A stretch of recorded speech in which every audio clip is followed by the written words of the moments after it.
Hi, I'm Yaakov Katz, and welcome to the Jewish People Policy Institute's Inside Analysis of the state of affairs in Israel and the Jewish world. Today is a tough day.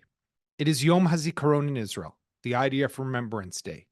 And as the war continues in the Gaza Strip and along the border in the north, the tragedy of the 7th of October just hits once again all Israelis right in the gut. Israel remembers today the more than 25,000 fallen soldiers and terror victims who died in the struggle to defend our nation. This year, Yom HaZikaron is especially painful, since with October 7th and the Hamas massacre, over 1,500 new names have joined that horrific list. And there are so many stories of families, entire families, that were wiped out by Hamas terrorists, of soldiers who gave their lives to save others, to fight back over the last 7 months, to degrade Hamas capabilities, to prevent it from being able to carry out another attack like October 7th sometime in the future, and to remove Hamas's ability to continue to rule and govern the Gaza Strip. On today's episode, we talk with two parents of Israelis who were killed since the war began. The first is Rabbi Doron Perez, the father of Captain Daniel Perez, a tank officer who was stationed down along the border with the Gaza Strip on October 7th. He was killed while fighting off terrorists near Nahal Oz. For months, Daniel was considered a hostage in Gaza, until the middle of March, when the IDF received information and evidence and informed Doron, his wife Shira, and the rest of the family that Daniel had in fact been killed on October 7th and his body was taken to Gaza. I then speak with Iris Chaim, whose son Yotam was taken hostage from his home in the kibbutz of Kfar Aza on October 7th and was held in Gaza and managed to escape his Hamas captors on December 10th. For 5 days, Yotam, Alon Shamriz, and Samir Talaka, two other hostages, moved throughout the Gaza Strip trying to find Israeli soldiers to save them. But when they finally found those soldiers on December 15th, the three were misidentified as terrorists and were shot and killed by the IDF troops. Iris, as you'll soon hear, chose not to be upset at the Israeli soldiers, to understand, to sympathize with them. Of course, to miss her son, but not to want in his memory for this country to become even more divided. You'll want to hear both of these stories. Here we go. Rabbi Doron Perez, it's great to have you with us, and thank you so much for finding the time to talk about your son Daniel and ahead of this Yom HaZikaron, this IDF Remembrance Day. And I thought we'd just start some of the basics. So Daniel was a captain in the IDF. He was serving in the Armored Corps. He was a commander of a tank unit, and he was deployed along the border with Gaza on October 7th near Nahal Oz, right, which was one of the areas that was hit really hard. Can you tell us, just take us back to what it was like that day immediately after not knowing what was happening? Yeah, first, Yaakov, thank you for the opportunity. And please God, as we move from Yom HaZikaron, Yom HaAtzmaut, the two, we hope and pray that not only to deeply feel the pain that some of us are feeling, but also the privilege of having the state of Israel. And thank you for the opportunity at this difficult time just to share some words. You know, our son Daniel was positioned at Nahal Oz base, so that was his what's called Sherut Kav. That was his position since the end of July in Nahal Oz in the base. We're actually very familiar because my son Jonathan, who's also a captain in the paratroopers, he was also based in that base many years ago. So we spent quite a bit of time there visiting Daniel and Jonathan. So we're quite familiar with it. When the rockets came over at 6:30 in the morning, Daniel was positioned with his crew. Not all the tanks were there because it was Chag and Shabbat.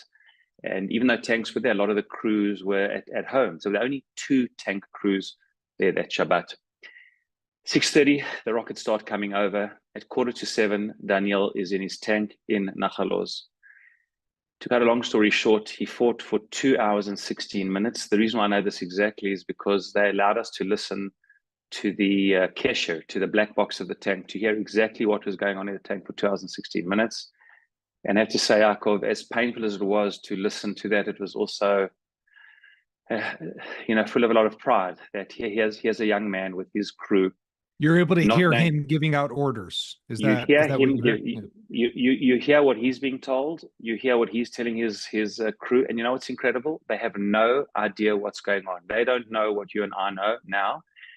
They're not even sure in the beginning. He literally is in his tank at 6:45 in the morning, drives out, and at 10:07, he already has his first hitaklut, his first encounter with terrorists, and they destroy a terror cell. And you hear them talking in the tank, Yaakov, saying, who are these guys? Are they from Gaza? But they can't be from Gaza. How did they come? Maybe they're from Europe. They actually don't know who they're fighting against. They have no idea. And also on the kesher, you hear them, all of a sudden, they start piecing together that there's other such hitakliot events happening, and they start realizing that it's probably from Gaza, and they can't, like, but how do these guys get here? Now, the one thing which is fascinating is that they don't think for a minute there's going to be another wave. Meaning, how do you have these waves? They're fighting a wave of terrorists which have totally surrounded Nahal Oz base. While they're fighting the first group of terrorists, they already hear from the Hamal that there's been, like the emergency room, there's been a penetration into the base. They actually go back in and are fighting in the base, and they're trying to work out what is going on. Now, the whole time, Daniel's waiting also for commands, and no commands come because everyone is taken by surprise, and they actually don't know what they're supposed to be doing, meaning they know what they're supposed to be doing, fighting terrorists, but no one quite knows what's going on, where he's supposed to be. So he's basically deciding that he's going to fight in Nahal Oz, and without really knowing what's actually going on. After about an hour and a half of battles in and out of the tank, in and out of the base, Daniel drives out of the base at 8:35, having been almost an hour and 45 minutes in battles. And then he actually says he has a group of Golani soldiers with him in a half track in the Namer. He says, you know what, guys, this base has been overrun. They heard that the Hamal, the war room, had been overrun. There's definitely going to be hostages. And he ironically says to his guys, let's go back to our tank position outside Kibbutz Nahal Oz, between the base of Nahal Oz and the kibbutz and the border, and make sure that not one person gets taken hostage, because they are going to be trying to taking hostages. They don't imagine or talk about that there's maybe going to be another wave, because they don't know what we know. They've just been fighting terrorists for an hour and a half. He goes back to his tank position.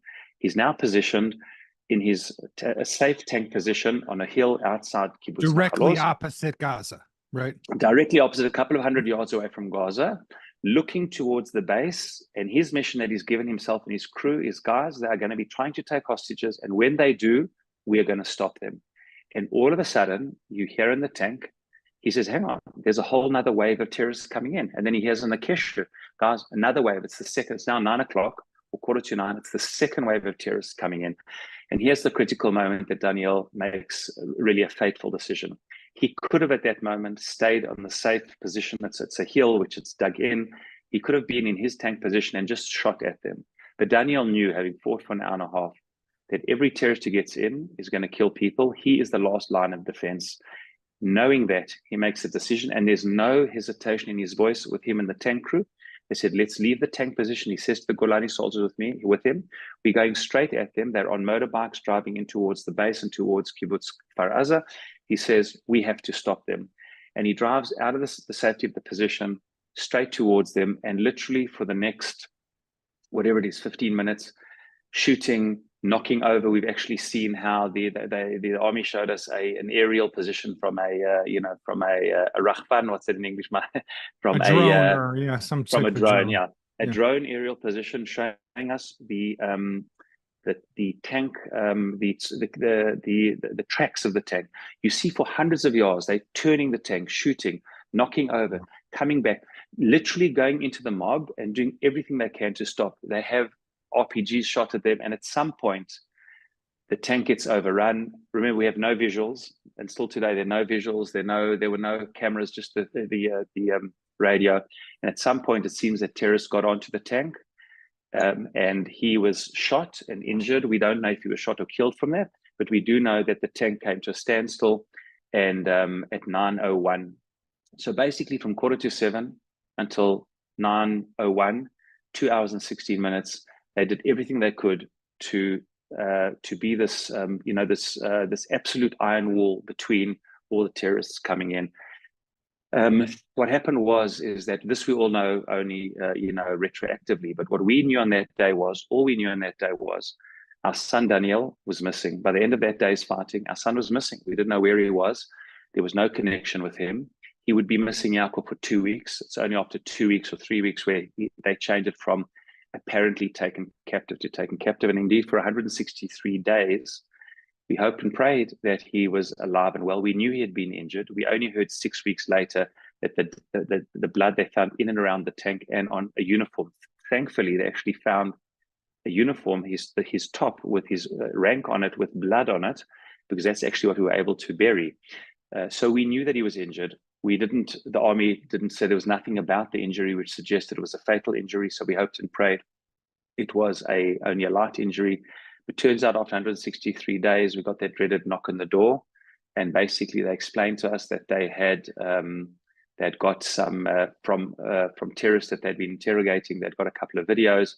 And basically the short story is they could see from the videos that there's a picture of Daniel on the back of a motorbike in Sajia in eastern Gaza City. And they said, Doron, the person on the back of the motorbike is definitely Daniel, and he is definitely deceased.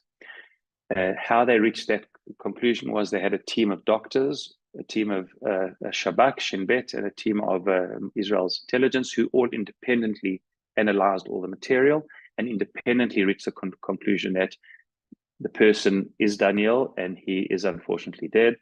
And the chief rabbi of the army said to us, Doron, I've seen it. You can watch it if you want to. I would strongly suggest that you don't, but I can tell you 100% it's definitely him. Unfortunately, he's deceased. And I can tell you that he didn't suffer. Yeah, he didn't suffer. He said he probably got a shot to the back of the neck during the battles. And that's what happened exactly 2 months ago. So I want to hear definitely about Daniel, but just before that, I mean, this crazy reality of the unknown, the uncertainty, and then having a burial, but not really a burial. And I know that, and I've seen you say, yet we were able to hold a burial because we had something, right? We had that quart of blood as the halacha dictates.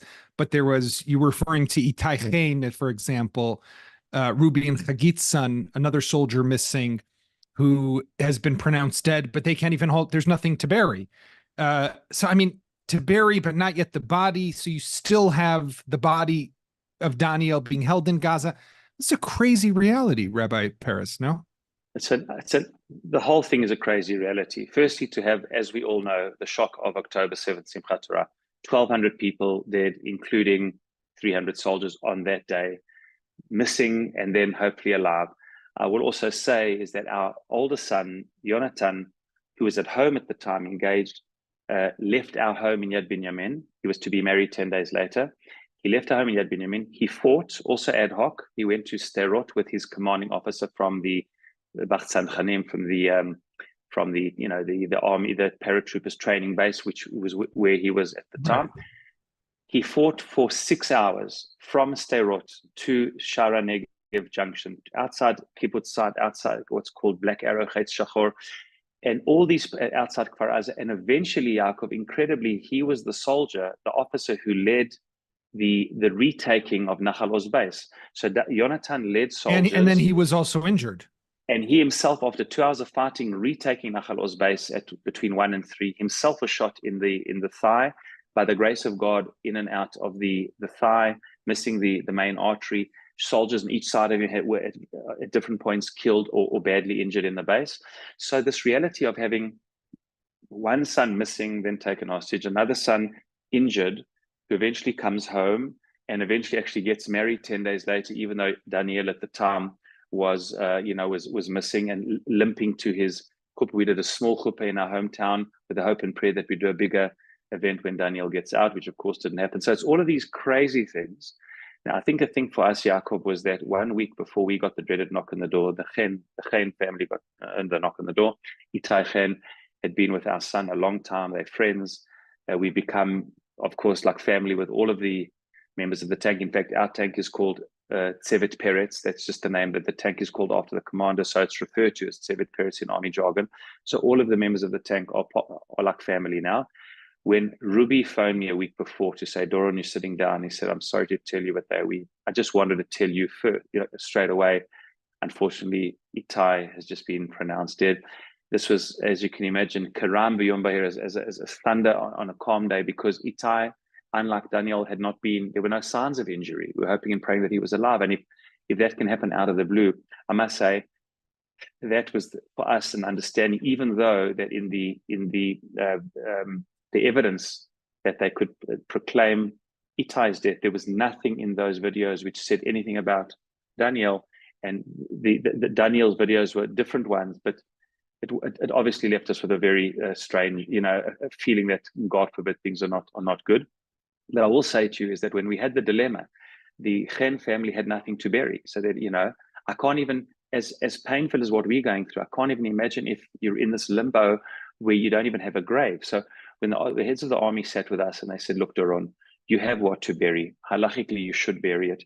Yes, the halacha is that when the body itself comes back, that is the burial. You could wait for that, but just to let you know, we have to bury what we've got. So if you don't want to do a levaya and just bury Daniel, that's fine, and wait for the body to come back. But we would strongly urge you, since you have something to bury, you should bury it. Now, we spoke to the Rabbi of the army, we spoke to my own Rabbonim, and they all said, if you've got something to bury it. And I think my wife and I and family chose that night to do the burial because, firstly, we had to bury it, to do a funeral, because we don't know if and when we're going to get our son's body back. Rahman al-Islam, there's Ron Arad, there's Hadar Golden and Oron Shaul, and what we're going to now be in even more limbo than we're already in. Since it's a halachic basis to bury, we made the decision to bury. Now, you are right, his body is not there, but his blood is there, his uniform is there. It was something, and it is something. So as hard as that was, I can say to you, Yaakov, the fact that we've got a grave to go to, the fact that there's a stone, the fact that we've got somewhere to go, within this immeasurable pain, knowing that his body's not there, we actually have a Tziyun Kiver, Kiver is called a Tziyun. It's a mark.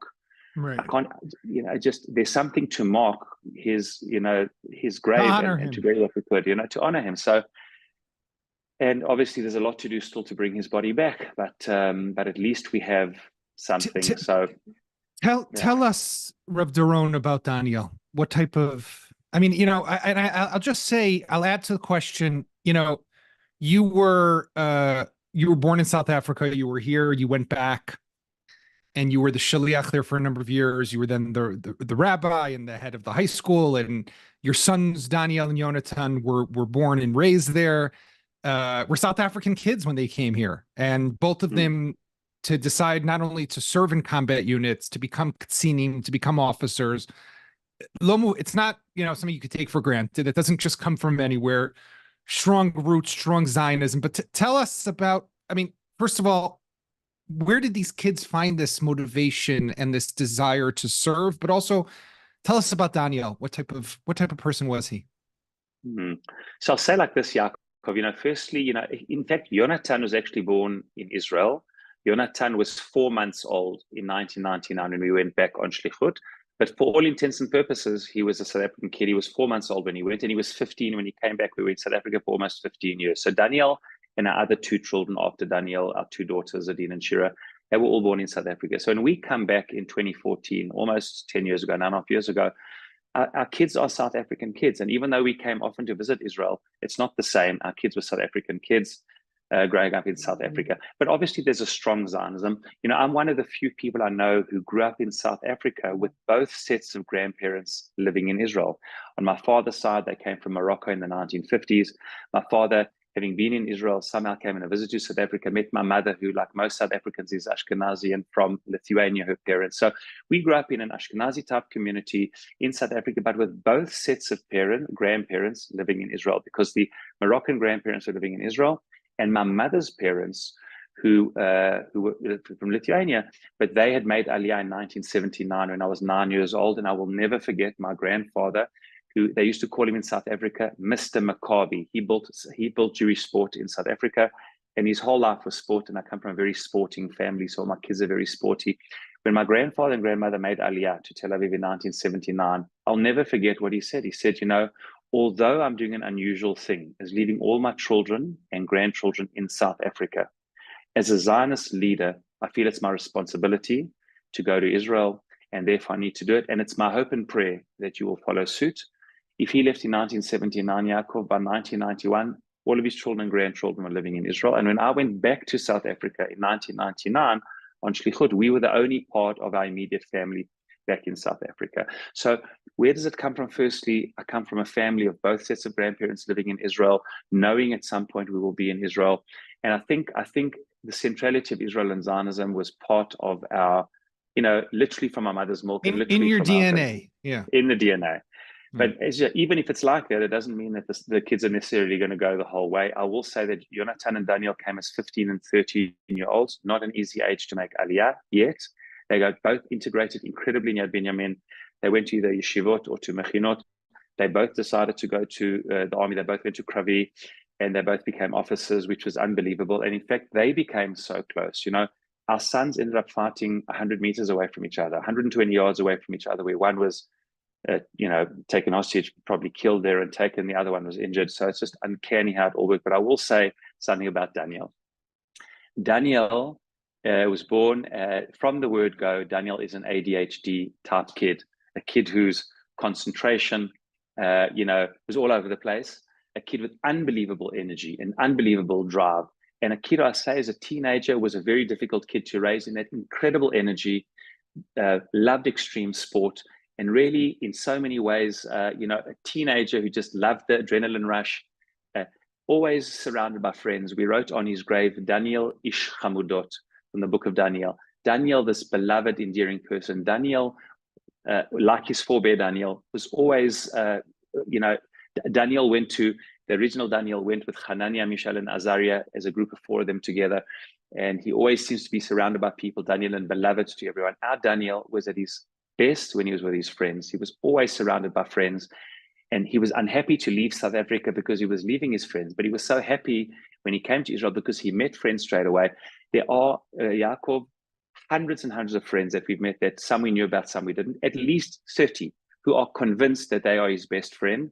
People from high school, people from South Africa, people from the army, people from just all walks of life. So an absolute chevrama. But I will say, I said in the eulogy about Daniel that when he put on his uniform, this fun-loving, adrenaline rush kid somehow slowly became less about him and his fun and more about serving the Jewish people in the army. And I can tell you, when he became an officer, the books he started reading were now books on leadership. Before, he wasn't reading books on leadership. He was reading books on financial investment and all these things.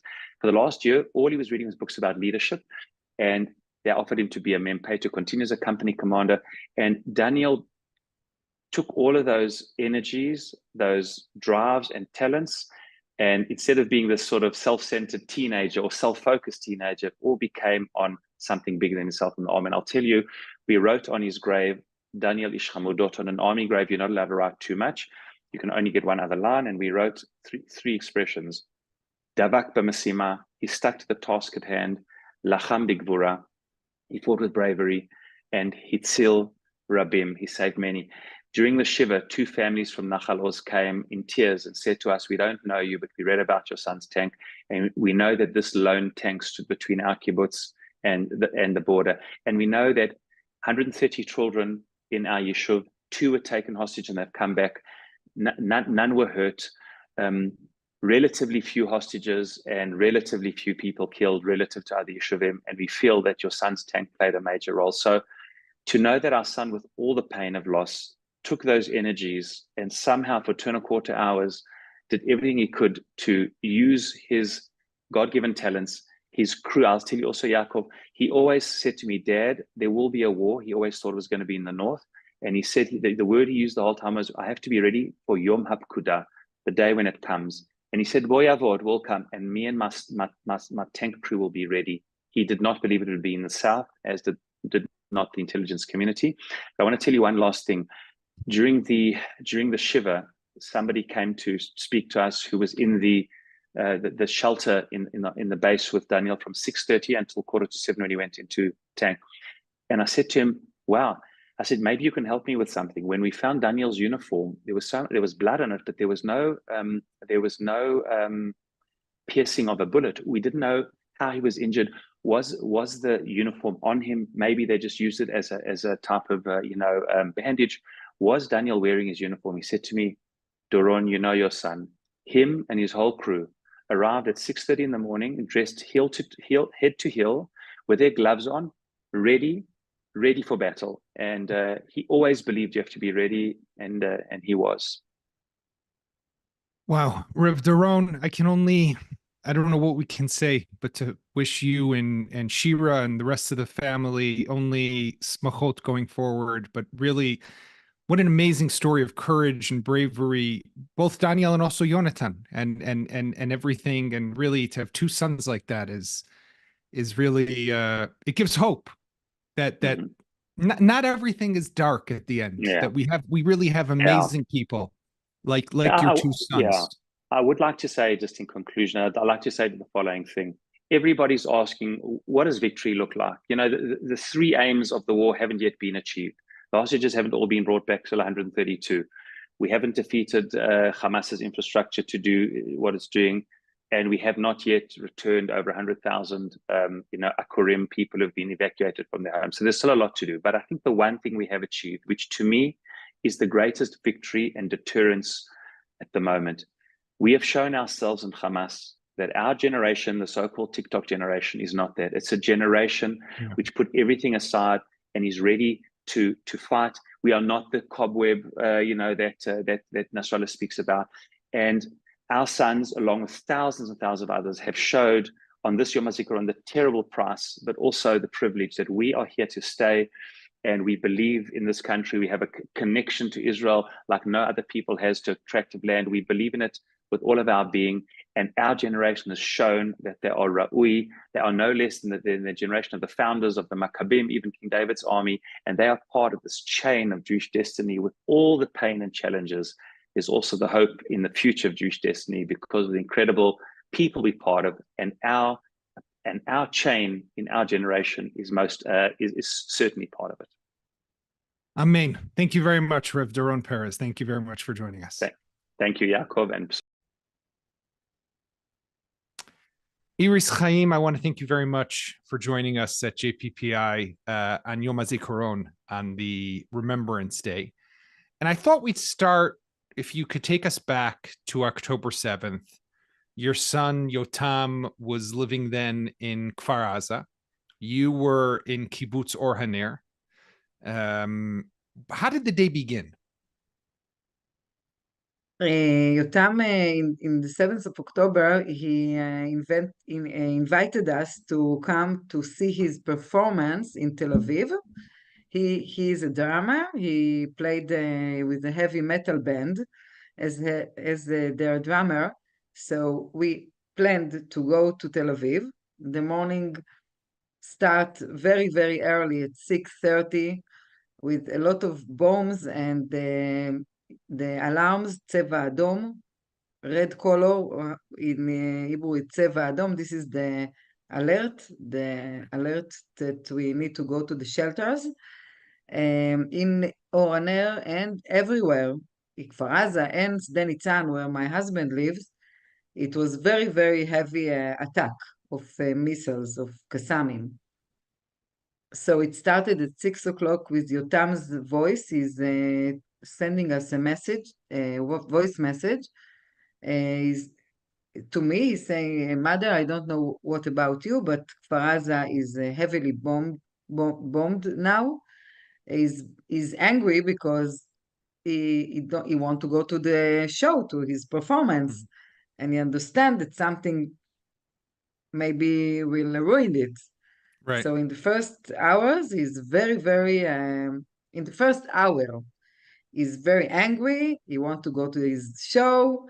He thinks that it will finish immediately and everything will go back to normal, as we thought also, but it wasn't. It obviously didn't. And what ended up happening was you were in touch with him right throughout the day. And at some point, a little later in the morning, he began to update you that there were people in the house, they were nearby, and I read somewhere even that he was drumming a bit of during the time. He was sending videos or messages. He was trying to pass the time, but at some point the terrorists got into where he was living. Yes, it was not that people are there, the terrorists are inside the house. Yes, there are videos, a lot of videos of Yotam. I don't know how, he was very, very cool. He was very Calm. like holding calm, yes. I think he used this medical cannabis to calm himself. He was drumming, he was practicing with his pad, with the drum pad, and really took a lot of videos and sent us and sent his friends also. At around 10:30, he was more frightened. He said that the terrorists are inside his house. They are firing his apartment. They are lighting the gas, and he don't know if he will survive that. He said that he's afraid to go out, and he don't know if he will survive. And if I'm not surviving, I love you. It's in the like family group, but he survived that. And at around not exactly 10:44 a.m., the contact with Yotam finished. We didn't have any signs from him. And in the beginning, we thought that Yotam is in the mamad, in the shelter for 48 hours. We knew that there are a lot of Israeli soldiers there, the best units, Duvdevan, Goz, all the best of our soldiers, Our and soldiers, yeah. we believe that they will take him out. But after 5 weeks, we understood that at 10:44 he was already taken to Gaza.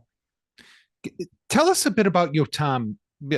What type of person was he? Why was he living in Kfar Aza? What brought him down there? What was he? You mentioned the band. What was he like as a son, as a person? Yotam is our second son, and from the minute he came to the world, we understood that his life will not be easy life. He born with a defect in his intestines, a genetic defect, a disease called Hirschsprung. It's usually Ashkenazim disease. And since he was born with the blockage in his intestines. So he had to be hospitalized a lot. He had a lot of needles and traumatic things that the doctors did to him and the nurses. I'm a nurse also. And I always said that this year, the first year of him, when he was 1 year, he was operated. But the first year was very hard, and it leaves a lot of signs in Yotam's soul, in Yotam's Who he was as a person? Yeah. what in his personality. He grew up to be very happy child from one side. He was very funny. He had a lot of humor, cynical humor. He was laughing a lot. He loved music. He played music. He was a drummer, and he was an athlete, very strong athlete. He played basketball. He did CrossFit. But from the other side, and he was very, very smart and intelligent. But from the other side, he was depressed. He had anxiety. He had post-trauma and anorexia. He didn't eat for a few years, so it was not easy with Yotam. I can say it was not easy life, but it was very challenging. It was very teaching for me. Yotam like taught me what I'm his mother, and I think I am like what I am now because I was with Yotam. Yotam taught me a lot. Not just Yotam, also my other son Tuval, but Yotam more, because I needed every day to invent myself like from the beginning. I needed to be more patient, more clever, more funny, more. I needed to be able to, איך אומרים, להכיל, To contain, to absorb contain. everything. Yeah. Yes, to contain, not to be angry, not to judge him, to support a lot of support. So I am thanking Yotam for this trial that I'm going with him. Yeah. So Kfar Aza, he was there for a while before. What had brought him to Kfar Aza? We live also there in this area. Right. Originally, we are from Kibbutz Gvulot, which is also in the Negev. We lived the kibbutz in 2008 when Yotam was 13. He lived with us until he was like 25. And then as grown up, he wanted to live alone. And he wanted to stay near us, not very, very far. He liked the life in the nature, not a city. To be outside and to have a little house with garden and to be able to grow his cats. So he found this little apartment in Kibbutz Kfar Aza. There was a time that he used to work near in Sderot, so it was very convenient for him to go there, and that's why he lived there. It's a nice place. Yeah.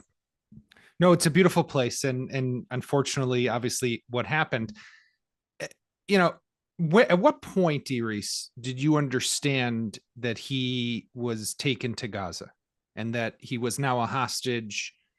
And unlike some of the other hostages whose fate was uncertain, whether they're alive or dead, there were hostages who had come back in the first release and swap and saw that and were able to tell you that Yotam was alive. He was okay. He was even playing drums inside captivity with his hands on the floor. And they were able to tell you that he seemed to be doing relatively as good as can be considered, I guess, right? Yes, from the beginning, because we didn't know anything about Yotam. Just after 2.5 weeks, we knew that Yotam is in Gaza and that he is alive. But until then, I made all the stories in my head. I decided that he's alive. I didn't know, but I decided that until I will hear a true sign or objective sign from Yotam by the army, I don't believe to anything, and my belief is just that Yotam is alive. Mm-hmm. And then after around the 60 days, 58 days, we got all the information from this Vichian, the Thai person that was with Yotam for 51 days, and he was released. And then we got everything that the officer, the intelligence officer told us, the family, it was all what I imagined. I believe that he's like drumming on the body, on the floor, that he's laughing, that he's using his humor, that is, I believe that he's okay with the little bit of food, and it was right because Yotam, he had anorexia, so he ate less than one pita or half pita.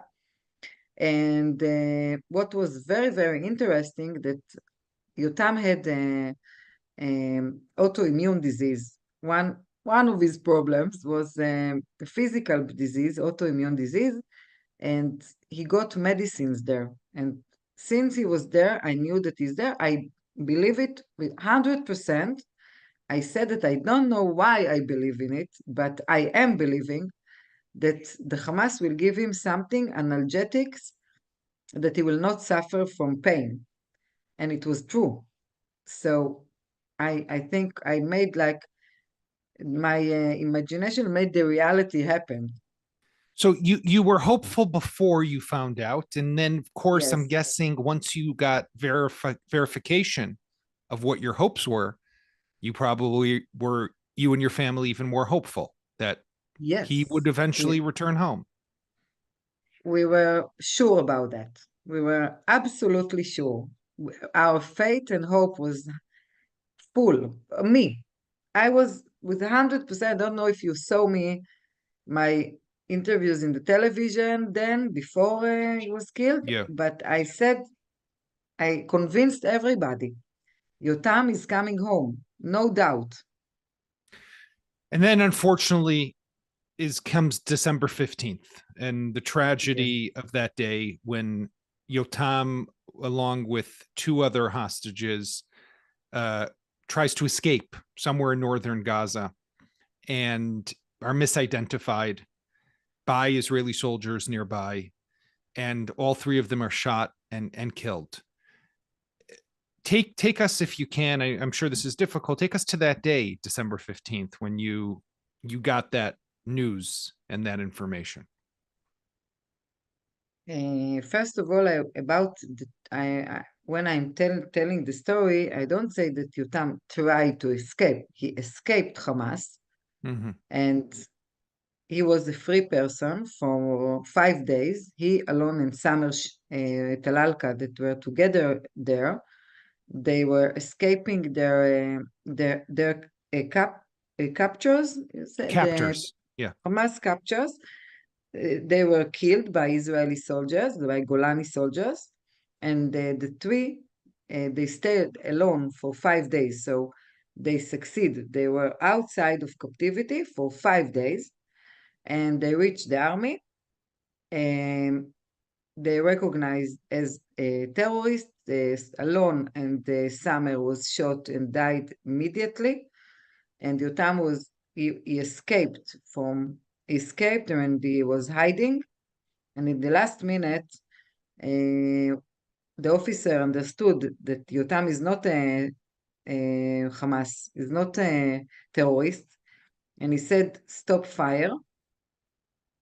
So everybody stopped the fire, and Yotam went out of the building, and one of the soldiers didn't hear the command, so he shot. And this we knew just after 2 weeks. In the 15th of December, it was the last day of Hanukkah, a delegation of officers and policewomen, doctor and a social worker came to my house, my temporary house, and they told the terrible message that Yotam was killed by IDF, exactly like you said. It was a terrible day, very dark, and with no hope, zero hope. All my hopes, all my faith, all my beliefs was finished in these moments, in these hours, in the first days. And it was very hard and unbelievable. The only things I can say is it cannot be. And why? I ask why it's happened to us. Why it's happened to us? We believed we were with so much trust in the army and in the government, in everybody. And why? Why? I wanna ask you about this amazing response you've had, and you made a decision to not be angry, to not hold it against the soldiers, and I think that you really that decision and the way you spoke afterwards has changed and made people look at things a bit differently. And I want to get to that in a moment, but I want to go back to Yotam. So you said he had escaped from his Hamas captors, and he was away for already 5 days, right? Do you have any knowledge? Has the army been able to tell you of how he was able to escape, where he was held during this period, what happened during those 5 days that he was on the run trying to get back to Israel? Yes, we know that in the 10th of December, and Golani soldiers needed to clear a house from bombs, so they sent a dog to this place. They didn't know that there are Hamas there, and the dog was shot, And then there was a battle between the Hamas and Golani soldiers. All the Hamas terrorists was killed. There were 5 terrorists. They were killed in this battle. But Golani soldiers, they didn't check the building and they didn't understood that Yotam, Samer, and Alon are there. And then they were free. They were alone. So they tried to reach somebody that can help them. And for 5 days, they were walking inside Sajaiya. They found a shelter in a house, a home of a terrorist. They were alone there. That's what we know. They had food. And from there, they made a sign, 3 hostages help with the pepper and the paprika. They left signs. They left some signs for the army. The army saw it. They saw it, but they didn't believe that it's really from Israelis. They believe that Hamas is doing A like trick. trying to traps for them. And they walked 1 kilometer under very, very hard conditions, because all was full with Hamas and Israelis soldiers. So it was very, very dangerous, but they did it, and they arrived very, very near to the soldiers. And like I'm saying always, Yotam was free man in the last days. He died as a free man. He was not murdered by Hamas. And for us, it makes us a lot of comfort. It gives us comfort that in his last days, he was free. And he didn't die under Hamas dikuy. captivity. Yeah. Yes, under dikuy. I don't know. Dikuy is Oppression of Hamas. Mm-hmm. So Iris, you made a decision that you're not going to be angry and you're not going to hold it against the soldiers and you're not going to be upset at those soldiers. You've asked to meet them even and to talk to them and to tell them yourself personally that you don't hold it against them. Explain to us that decision, because I can't imagine, right? And I don't think anyone can really, until they've stood where you are and been in the situation, can even imagine what it's like. But it doesn't seem like the most instinct, basic response. More basic to me. And what do I know? But it seems be upset, be angry, hold it against the army. The soldiers should have known better. But that's not where you went. How is that possible? You say you decided that you will not be angry. For me, it was the natural way to respond. I didn't decide. I didn't think, oh, what do you say, Iris? Do you want to be angry or not to be angry? For me, in the minute that the officer told me that Yotam was killed by IDF, the first sentence I said was, I cannot be angry. Like I said yesterday, they didn't leave us the chance to be angry, because I cannot be angry at my army, at Israeli army. This is my army. I live in Israel. I was born here. For me, army is the very important, the most important thing is to lishmor, to keep them, to hug them, Right. and to give them our support. So it was very, very immediate for me when this wife of the officer of the soldiers that shot Yotam, she came to the Shiva, and she told me that the army cannot fight. They are not fighting. They are very depressed. They think that they lost their. They don't have like a way to continue. They didn't see the way to continue fighting. And when I heard this, I said, "Why? But why? Why? They must continue. They must. If they will not continue fighting, what will be with Israel?" Right. So I said, then I told them that we are not angry. They want to see them. We are hugging them. We love them. And because I knew that if I will be also angry, it will not bring Yotam back. And I see things more from above about what happened. I really don't think it was somebody that did it in purpose. Of course. Things can happen. We make a lot of mistakes, everybody. And it was a mistake.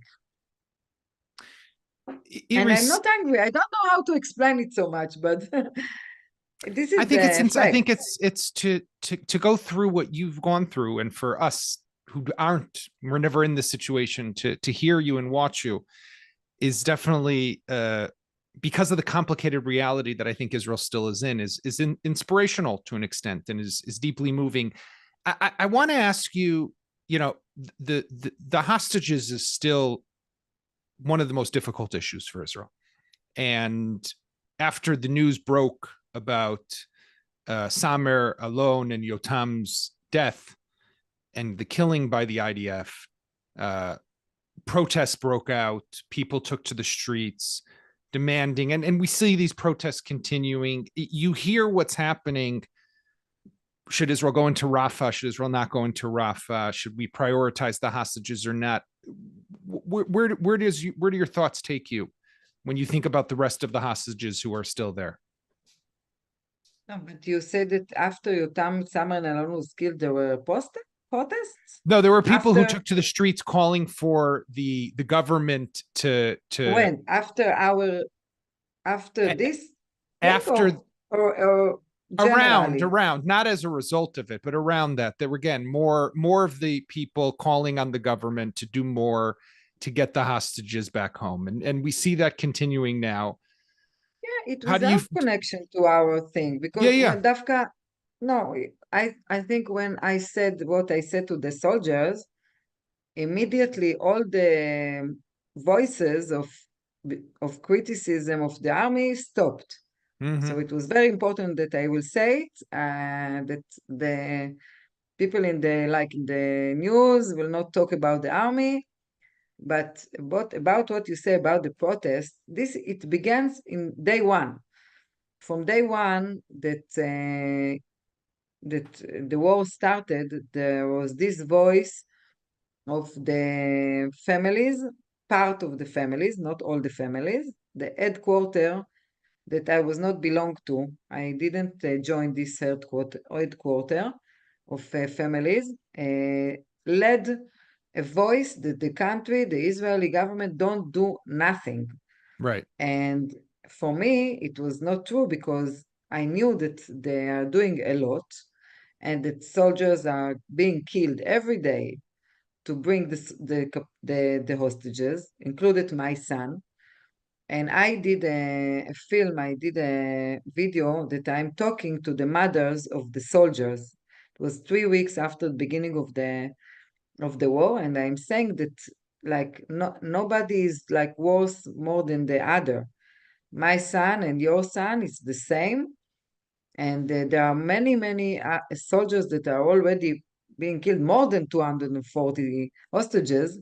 So what I think that everybody have a right in a democratic society to say what he want to say. But from my opinion, we are in a war. We are in a very, very difficult times, because we arrived to the 7th of October very divided. And these divisions are continuing now during the war.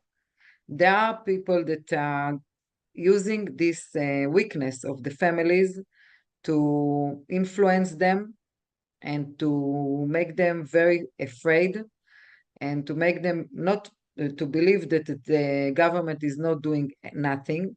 I don't think like this.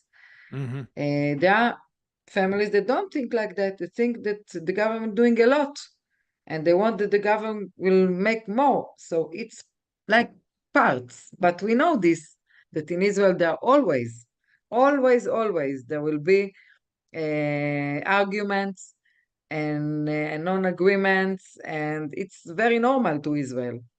So, it's a part of us. Iris, I want to thank you very much for joining us today. and for telling us the story of Yotam and yourself and your family. And we can only wish you comfort on a day like today. And may Yotam's memory continue and live on. Thank you very much. You can, I can send you videos if you want, and if you want to show it after this conversation of the morning of Yotam in the Mamad. If not, it's okay. Very special thing to me, like I said, that we can always decide how we are telling our story. And when I'm talking about Yotam, the hero, Yotam, the brave person, the musician, the brave musician, and that his decision to go out of this world as a free person, it's make me very, very proud. I miss him a lot, but I'm also very proud of him. And all of Israel is very, in a sad day, like you said, sad day that influenced all of us today. Yeah. Thank you very much, Iris. Thank you.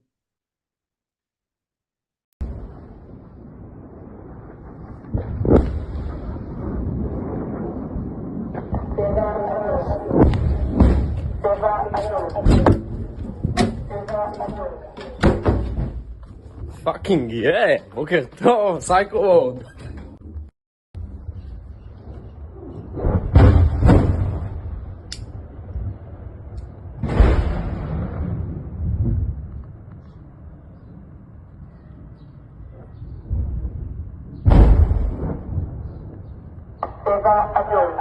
Fucking damn it, man.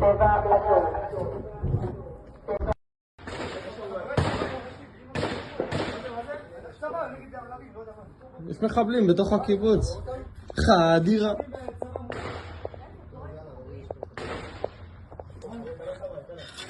ככה עושים חדירות כהוגן, חבר'ה, יאללה.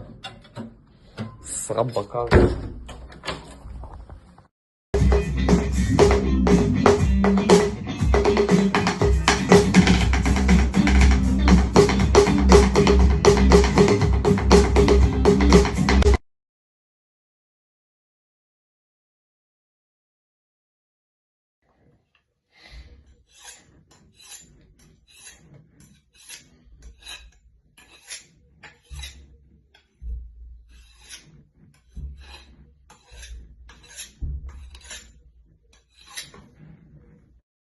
לאור ההפתעה המוחלטת.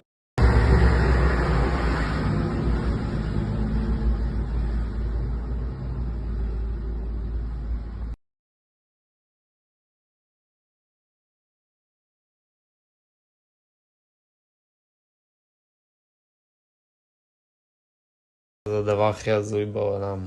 אני מוצא את עצמי משחיז סכיני סושי. כשאני שומע על נגמשים ויריות תת מקרא בתוך הקיבוץ, ואני יודע שיש אנשים פצועים ואין עדכונים. אבסורדי זה פאק מן, כאילו אני אוהב אבסורד, אבל בקיבוצי סמוכי הגדר the absurd is never absurdy enough. Thank you for joining us on today's episode marking Yom HaZikaron in Israel. We'll be back on Thursday with another Inside Analysis by JPPI.